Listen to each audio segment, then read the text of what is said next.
if you dabble at all in investing and in the stock market, and who comes on the show periodically. He is a guy who makes a million sports references and has built a brilliant career as a guy who ran his own fund and made a lot of people money and still does with Mad Money and everything else he does. He has a new book out, Get Rich Carefully. And I figured early in 2014 we'd chat about that and what he expects for your investing dollar in 2014. Jim, welcome to the program. Happy New Year. How are you? Oh, Sandy, I got to tell you, it's always an honor being on your show. I'm on a lot of different shows. The only time anyone's ever heard me is on your show.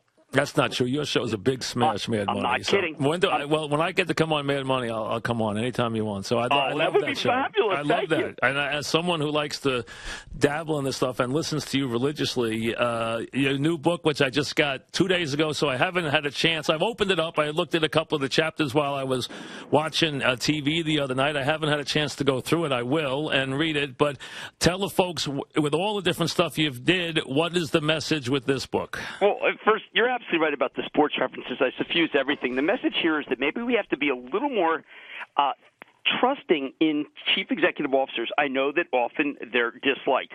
But the important thing, this is a chapter that is right in your wheelhouse. Yep. So I say that would you buy or bet on the Patriots if Belichick left it? No. And the answer is probably no. Right. So how about 21 CEOs who I've looked in the eye and had on the show for many years, who I am telling you are Belichick's? They're Belichick's. They're winners. And if they went to another team, you'd follow them and you would make bets with them and invest with them. And I'm saying we got to start thinking about these teams, which are companies, a little more like the teams we follow and recognize leadership matters. So you like Starbucks because you love Schultz, and you like Salesforce because you love him, and you like AIG because you love the CEO and stuff like. So the guys who run it, or Mullally stays with Ford, so now Ford's a company you trust, right? Yes, exactly. Patrick Doyle at Domino's. Probably never heard of him. Deb Cafaro at Ventas. No one knows. Manny Tirico, PVH, the old Phillips been using. It's real called out. How about Eric Wiseman at VF Corp? They own North Face. Right. These are fabulous coaches. And you know what? We would favor them every single Sunday. But instead we think of them as being, guys who got lucky or silver spoon. No.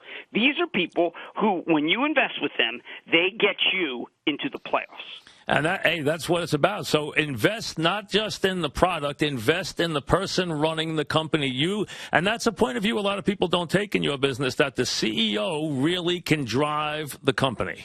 Oh, they make all the difference. I mean, look, Andy Reid comes into a team that won 2 games, and he almost gets them into the next round. And Chip Kelly inherits a team that Reid had left that won 4 games. Suddenly, they're in the wild card just like Kansas City. I mean, these are teams that they picked up on and managed to re-energize them. When Ford Motor was, before Alan Mullally came in, Ford Motor was as bad as the Lions. I am not kidding. Of course, it's owned by the same guy who owns the Lions. Yep. And Mullally comes in, and he turns the company around. We see all these turnarounds. Patrick Doyle comes into Domino's. What does he realize when he goes to the Domino's? The stuff tastes like cardboard. Okay? So he advertises. He said, listen, we no longer taste like cardboard. I got all new recipes. Stock goes from 10 to 70. These are turnaround artists. These are guys that we would say, you know what, maybe I'm a little skeptical at the beginning because you don't expect a first-year guy to get in the playoffs. But these guys, over multiple years of coming on my show, looking them in the eye, I realize that they are Belichick. And you may hate Belichick, and you may actually think that luck is so lucky that they could take him. But I think that overall, I want to invest with Belichick, and I've got 21 Belichicks in this book. All right.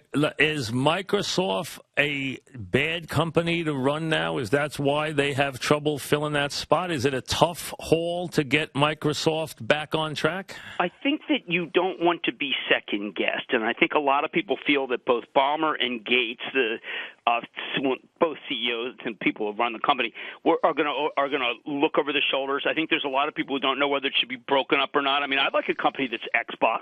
Xbox is pretty good. People don't understand that, maybe this is one of those companies that is so dysfunctional, and it is. Everyone says it's dysfunctional, that maybe it's just not going to be good enough versus the current job. In other words, if you're looking at a CEO at a major company, let's say Hewlett-Packard, or at Salesforce.com, which you mentioned, Oracle, like they may not want to leave the job for a place where they could be second-guessed and perhaps even fired much quicker than anyone expects. In other words, I don't think it's a plum job. I take it, of course. I'd like to go in there. Steve Ballmer was my business manager when I was running the Harvard Crims up there at college. But I think there's a lot of executives who are very reluctant to take it because they don't want to be second-guessed. Talking with Jim Cramer, obviously who you see on Mad Money, and you see him everywhere. His new book is Get Rich Carefully, which is out now, and give you a real good feel on. And you know what he tells folks is his tact is in the book, because I read enough of it already to know this, and I know Jim does this all the time. He's an insider who says to you, I know why you don't trust Wall Street. You're right not to trust Wall Street, and here's how you can get back in and invest if you do these things smartly. And you can, and you make the point, Jim, and it's a good one. A lot of people, even though Wall Street had a great year, and you could have thrown darts last year and made money, but Wall Street, a lot of the small investors still, since the crisis, don't trust Wall Street. Yeah, you're absolutely right. That is really, if you had to distill the book, what it is the notion, listen, you think it's crooked? Okay, hey, listen, there's a lot of things that go wrong. The Facebook IPO blows up in your face, the market flash crash, the market goes down 900 points. Right. But you know what? You take a guy like Len Schleifer, Regeneron. He comes on the show. Regeneron's now one of the largest drug companies in the world. Stock's at $5. $5, and he lays out a multi-year course. And where does the stock go? It goes to 300. Okay, now during that period, did we not have people who wrecked the banking industry? Yeah. Yep. Did we not have people who did insider trading? Absolutely, we had it. Did we not have the market freeze and break down? But through all of that, Len was making money for you with breakthrough products for eye care that have been solving a basic form of blindness.